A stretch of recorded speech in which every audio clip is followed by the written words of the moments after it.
भीषण गर्मी और उमस से लोग बेहाल हैं। आपको बता दें, अगर तापमान की बात करें तो यहाँ जो तापमान है वो 50 डिग्री जो पार कर चुका है।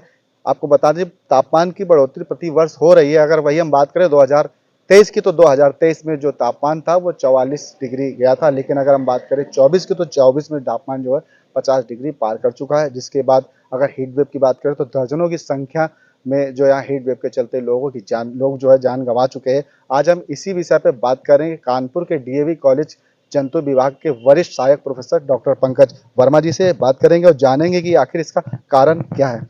सर, आपका बहुत बहुत स्वागत है। सबसे थैंक यू। पहले हम आपसे जानना चाहेंगे, जैसे कि तापमान बढ़ रहा है, इसका क्या कारण है जो तापमान बढ़ोतरी हो रही है? देखिए, जिस तरीके से दुनिया में औद्योगिकरण हुआ, अर्बनाइजेशन हुआ और इंडस्ट्रियलाइजेशन जैसे-जैसे बढ़ा, तो उससे कार्बन एमिशन हुआ और उस कार्बन एमिशन के साथ-साथ जो फॉसिल फ्यूल्स है, जैसे हम लोग पेट्रोल है, डीज़ल है, ये सब यूज़ करते हैं। तो इसके यूज़ से कार्बन एमिशन जैसे-जैसे बढ़ा, कार्बन एमिशन बढ़ा, CO2 बढ़ी, उसकी वजह से ग्लोबल वार्मिंग बढ़ा। और आपको जान के ये आश्चर्य होगा, आज हम ग्लोबल वार्मिंग से ग्लोबल बॉयलिंग में पहुँच चुके हैं। मतलब हमारा जो टेम्परेचर है वो इतना ज़्यादा बढ़ चुका है। मतलब आप देख रहे हैं कि पिछले साल से इस साल में जो टेम्परेचर का फ्लक्चुएशन है, जो ये 42 से 44 डिग्री सेंटीग्रेड तक मैक्सिमम होता था, आज 50 तक क्रॉस कर गया है, 50 के ऊपर भी पहुंच गया है। तो ये बिल्कुल सही बात है, हमारे एक्सपर्ट्स का भी व्यू है, हमारे साइंटिस्ट का भी व्यू है कि हम ग्लोबल वार्मिंग से ग्लोबल बॉयलिंग की तरफ पहुंच चुके हैं। और इसके लिए कहीं ना कहीं जो रैपिड इंडस्ट्रियलाइजेशन है, कार्बन एमिशन है, फॉसिल फ्यूल्स का जो हम लोग पेट्रोल डीजल व्हीकल्स वगैरह यूज़ कर रहे हैं, उसका सबसे बड़ा रोल है। और वैश्विक स्तर पर तमाम चीज़ें, तमाम जो है कॉन्फ्रेंसेस होती हैं, जलवायु परिवर्तन से संबंधित प्रतिवर्ष एक कॉन्फ्रेंस होती है जिसको हम लोग कॉन्फ्रेंस ऑफ पार्टीज़ के नाम से जानते हैं। COP 28 इस बार दुबई में हुआ। तो वैश्विक स्तर पर तमाम सहमतियाँ बनती हैं, लेकिन उसका प्रॉपर तरीके से इम्प्लीमेंटेशन और सारी चीज़ें वो होना चाहिए अगर हमें कार्बन एमिशन को कम करना है, पहली बात। दूसरा, इस बार तो कॉप 28 था, इसके पहले हम लोग पेरिस एग्रीमेंट की बात करें, कॉप 21 वहाँ भी कार्बन एमिशन को कम करने और सारी चीज़ें की सहमति बनी। और जब ये टेम्परेचर लगातार बढ़ता गया तो एक ये भी हुआ कि जो हमारे विश्व के बड़े-बड़े साइंटिस्ट थे, एक्सपर्ट्स थे, कि जो हमारा टेम्परेचर है वो 1 पॉइंट टेम्परेचर में जो इंक्रीमेंट है वो 1.5 डिग्री सेंटीग्रेड से ज़्यादा ना हो। मतलब वहाँ तक उसको रोक दिया जाए, इस तरीके से इंडस्ट्रियलाइजेशन या चीज़ों को कम किया जाए। बट और फिर आपको जान के असर होगा कि ये जो 1.5 डिग्री सेंटीग्रेड की इंक्रीमेंट को थोड़ा स्टेब्लिश या ये हो कि इससे ज़्यादा नहीं बढ़ना चाहिए। तो इसका जो बढ़ने का चांस है वो उस लिमिट को हम लोग अभी 2-4 साल में ही क्रॉस कर जाएँगे। ऐसा नहीं है उसको 50 साल, 100 साल लगेगा। क्यों? उसके लिए वही इंडस्ट्रियलाइजेशन, फॉसिल फ्यूल बेस्ड जो हम व्हीकल्स और सब यूज़ कर रहे हैं, वो प्रॉपर तरीके से ज़िम्मेदार है। तो कहीं न कहीं जो वैश्विक स्तर पे जो चीज़ें हैं, मतलब सहमति बनती है, कॉन्फ्रेंसेस होती हैं, एक्सपर्ट्स इकट्ठे होते हैं, सारा सब कुछ होता है, लेकिन वो पब्लिकली नहीं आ पाता है। हमारी जितनी भी मुझे लगता है कि वर्ल्ड में जो भी हमारे कंट्रीज़ में सरकारें हैं, हर देश की सरकार को ये सोचना चाहिए कि वो रूट लेवल से शुरुआत करें, रूट लेवल से लोगों को जागरूक करें। इसमें सरकार की क्या योजनाएं, किस तरह से कंट्रोल करने की क्या योजनाएं चला रही हैं? देखिए, जहाँ तक हम सरकार की बात करें, गवर्नमेंट ऑफ इंडिया ने बहुत अच्छा प्रयास किया है। हमारे यहाँ कई मिशंस स्टार्ट हुए हैं कार्बन एमिशन को कम करने के लिए, ग्लोबल वार्मिंग जैसे खतरे से निपटने के लिए, या इवन जल संरक्षण है उसके लिए। जल संरक्षण के लिए हमारी गवर्नमेंट ने पर ड्रॉप मोर क्रॉप स्टार्ट किया। जैसे किसानों को मतलब इसमें ट्रेनिंग दी गई है। हमारे कई किसानों को इसमें बताया गया कि भाई कम से कम पानी में ज़्यादा से ज़्यादा हम सिंचाई कैसे कर सकते हैं, है ना?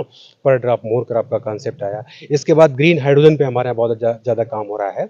और ग्रीन एनर्जी जिसको हम लोग बोलते हैं, ग्रीन एनर्जी से संबंधित ग्रीन हाइड्रोजन और भी चीज़ें, रिन्यूएबल एनर्जी पे बहुत ज़्यादा काम हो रहा है।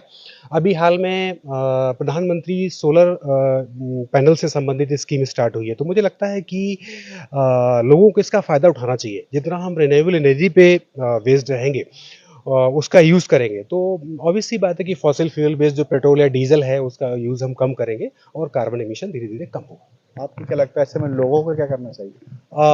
मुझे लगता है कि सरकार की तो ज़िम्मेदारी है, और सरकार की ज़िम्मेदारी तो ठीक बात है, सरकार हमारी प्रयास करती है। लेकिन मुझे लगता है कि जो आम जनमानस है उसको अपनी ज़िम्मेदारी को समझना चाहिए और एक सामूहिक प्रयास की ज़रूरत है। जैसे मतलब मान लीजिए बहुत छोटी-छोटी चीज़ें हैं, कार वॉशिंग है ना? अब ये है कि अपने ड्राइवर को बहुत ज़्यादा फ़ोर्स ना करें, या आपके यहाँ जो कार वॉश करने वाला आता है कि नहीं पर डे धुलना है, सारी चीज़ें, तो जल को हो सके ज़्यादा से ज़्यादा बचाएँ। और इसके बाद जो है जल संरक्षण पर विशेष रूप से ध्यान रखें और इवन जैसे है कि पब्लिक ट्रांसपोर्ट जितना आप यूज़ करेंगे, आप पब्लिक ट्रांसपोर्ट का यूज़ कर रहे हैं, तो उससे भी कार्बन एमिशन कम होने के चांसेस रहते हैं कि भई आप अपना पर डे गाड़ी या कार नहीं निकाल रहे हैं। बहुत ज़्यादा आप सिंपल बहुत छोटी-छोटी चीज़ें सब्ज़ी खरीदने जा रहे हैं, फिर भी हमें कार या बाइक की ज़रूरत है, तो ये थोड़ा-सा अवॉइड करें।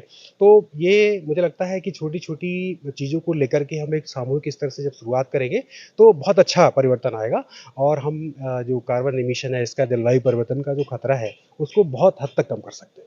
आपको ऐसा नहीं लगता है कि जैसे कि भारी संख्या में पेड़ों की कटाई हुई है, तो उसके चलते भी तापमान में क्या असर पड़ा? बहुत अच्छा प्रश्न किया आपने। डिफ़ॉरेस्टेशन तो एक बहुत बड़ी समस्या है कि जो जंगलों की कटाई हमारे यहाँ हो रही है, उसकी वजह से तो मतलब इम्बैलेंस है ही है। अभी आप टेम्परेचर जहाँ खुले में खड़े होंगे वहाँ देखें और जहाँ पर ज़्यादा पेड़ हैं वहाँ देखेंगे तो आपको फ़र्क मिलेगा, है ना?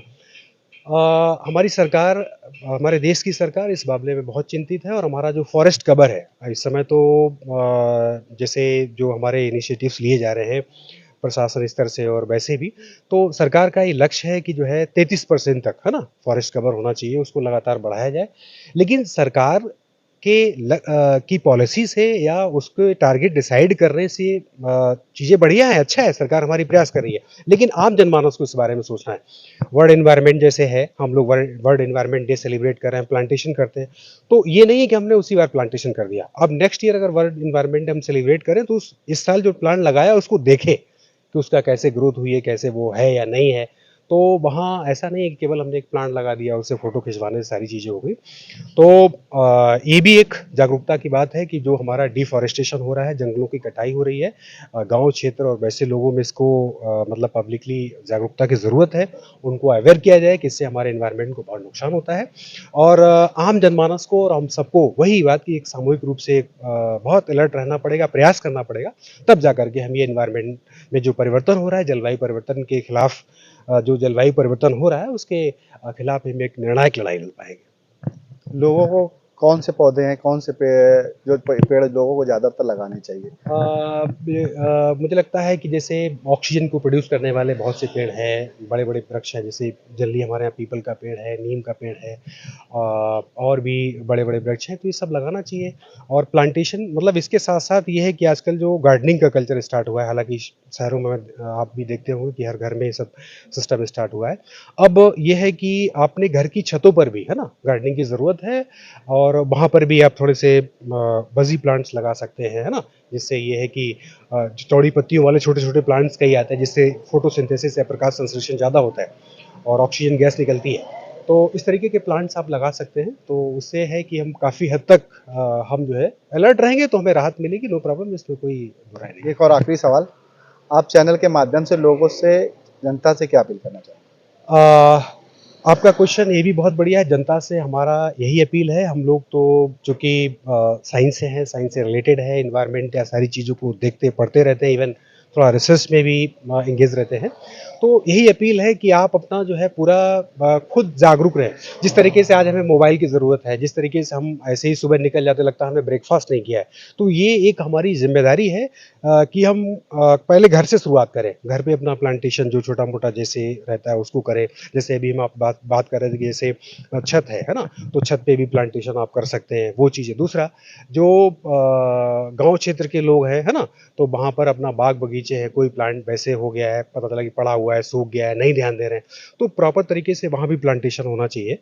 और दूसरा लोगों को जो है पब्लिक ट्रांसपोर्ट का ज़्यादा से ज़्यादा यूज़ करें, फॉसिल फ्यूल वेस्ट जो है जैसे पेट्रोल और डीज़ल है, उससे बेस्ड जो हमारे मतलब कार है और गाड़ियाँ हैं, जैसा अभी मैं बता भी चुका हूँ आपको कि जैसे थोड़ा-सा हमें कोई काम है तो बेटर है कि उसको अवॉइड करें, पैदल जाकर के ही अपना लोकल का कोई काम है उसको करें।